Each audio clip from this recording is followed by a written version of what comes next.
Thank you, Beth. Good evening. Good evening. All right. Well, thank you all for coming tonight. This is always a special event for me. This is my third year here, and I wanted to take a moment to both reflect on the past, but really also think about the future. 85 years ago, 12 intrepid individuals stepped up and decided that electrification was in the best interest of the community. That's 85 years, by the way. It took them 2 years, from 1938 to 1940, to bring that vision of rural electrification to life. Their goal in electrifying communities required a lot of bold thinking and a little bit of moxie. It resulted, as you heard earlier, about 110 homes and businesses got electricity. Their actions 85 years ago were focused on freeing people from drudgery of oil and gas lamps, allowing independence from manually washing clothes and dishes, and brought a vision of the future that is still alive with us today. Think for a moment about that era in which they did this. The U.S. was just emerging from the Great Depression. We were on the cusp of World War II. New technologies like refrigeration were expanding at a rapid pace. Given the freedom of these new technologies, more women were entering the workforce. And it really took a bold vision from a small set of people with the conviction that there was a better way of doing things to make hard decisions that made a lasting difference. Fast forward 85 years, United Power today is 100 times larger than the founders could have ever imagined. New technologies like artificial intelligence, machine learning are changing the face of everything that we're doing as a society.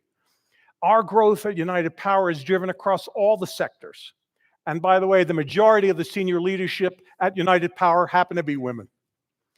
24 months ago, 11 intrepid individuals, your board of directors, stepped up seeking to take our cooperative back, knowing it was in the best interests of our communities and those areas served by United Power.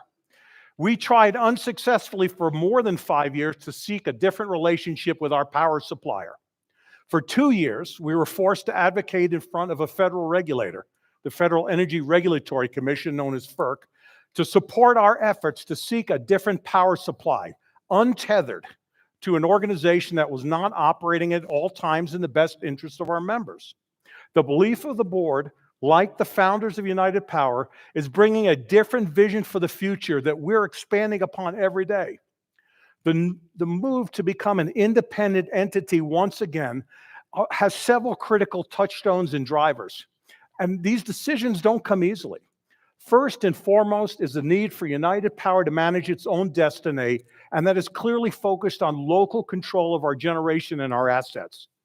Secondly, we need to protect our members from costs beyond our service area that bring no value to you as our members. Thirdly, our current power supplier is increasing investments in additional resources and assets that are not going to be dedicated to serving United Power.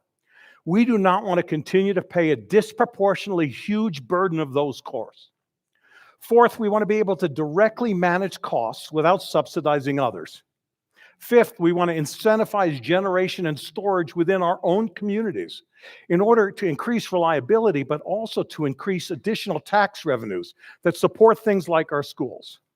And lastly, we want to have an immediate reduction in our carbon intensity without the risk of being hung up with stranded coal assets that aren't going to disappear at least till after the end of the decade. So what is the cost of this freedom? Through more than 2 years of legal wrangling due to our power supplier deciding to move from federal regulation and away from state regulation, that cost is $627 million. This is broken down into an exit fee of roughly $448 million and a 40-year prepayment of approximately $200 million for the use of Tri-State's transmission that we have been ordered to make by the federal regulator. The good news about this transmission prepayment, it's really a loan from United Power to our former supplier.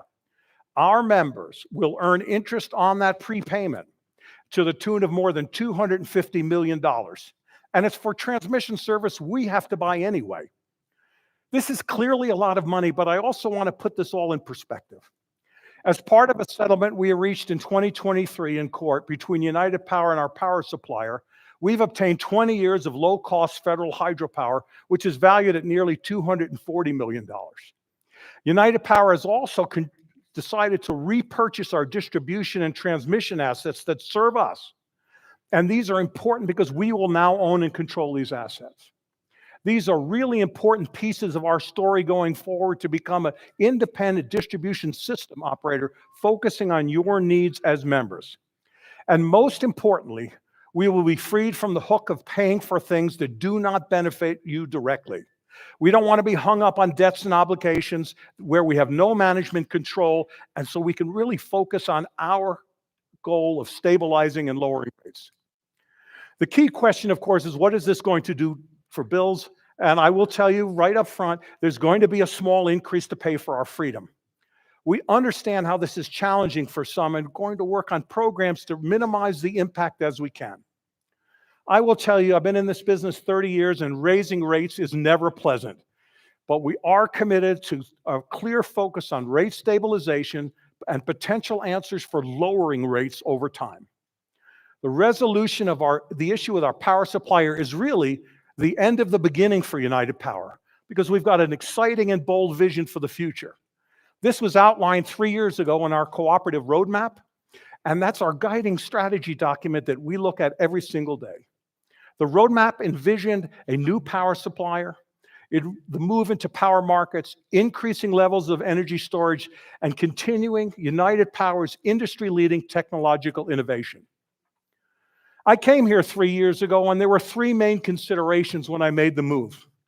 As a veteran of the utility business, I truly believe that the cooperative business model is the best model for the electric enterprise, especially in a time of change. We are concerned solely with benefiting you as our members. That's really what we're after. There's no outside share owners. You are our member owners here. We are here for your good and the communities that we serve. Of course, part of my decision was that United Power is uniquely positioned for growth across all of our sectors. And I'll tell you personally, being part of a growing enterprise is really exciting. And finally, the chance to lead the transition that was started many decades ago in a changing energy environment in an innovative organization that has led the way for many, many years was really too good for me to pass up. But I will say innovation at United Power is nothing new. We were one of the first, more than a dozen years ago, to have community solar. We take waste gas from the Erie landfill to generate power. We pioneered battery storage in 2018. Our rate structure has supported members who want to add their own storage and solar without negatively impacting others. And the electric vehicle revolution is alive right here in our service territory with more than 5,000 members enjoying the ride. The advances continue. The city of Fort Lupton, we just received the grant that's going to combine floating solar panels with battery storage in a way that not only produces low-cost energy, but also reduces the loss of water through evaporation. Our friends at Golden Aluminum just received a $22.3 million grant to further electrify their processes. And we have moved to the next round of funding under what is known as the New Era program that can help us buy down the cost of power for lower carbon resources. There is a potential for us to receive $250 million, by the way, that are going to directly help us stabilize or lower rates to all of you, our members.